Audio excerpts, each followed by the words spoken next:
Hey guys, this is a midweek analysis for February 15th of 2023. Okay, let's cover the dollar CAD.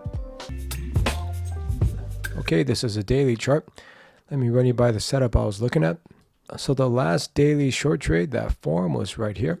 And the last daily long trade, that form was right here. So the daily risk parameters was between this pivot high and this pivot low right here.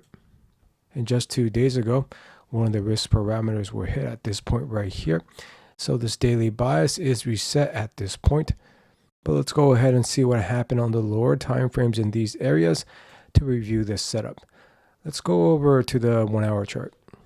Okay, so on this 1 hour chart, that daily risk parameter was between this pivot high and this pivot low right here.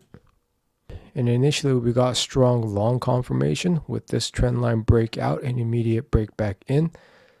That confirmed normal short strength, and then price ranged about for a couple of days and finally came back up to reach that pivot high where that normal short strength was created and created strong long strength.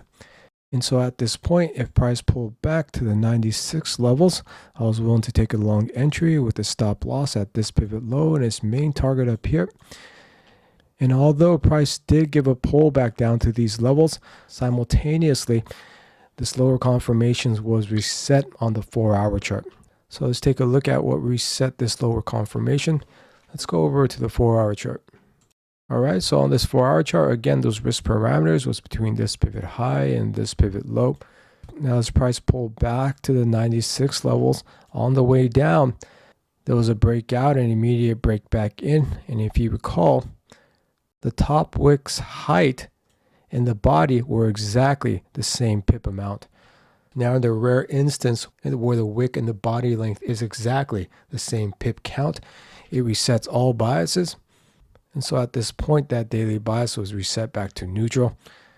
And as price went to that daily bias's risk parameter, there were never any more lower confirmations that formed. Okay, so this daily bias is reset back to neutral at this point. And I'll keep you guys updated when a new weekly or daily bias forms on this pair. All right, so that's it for the midweek analysis. I hope you guys have a great rest of the week, guys. Thanks for watching. Goodbye.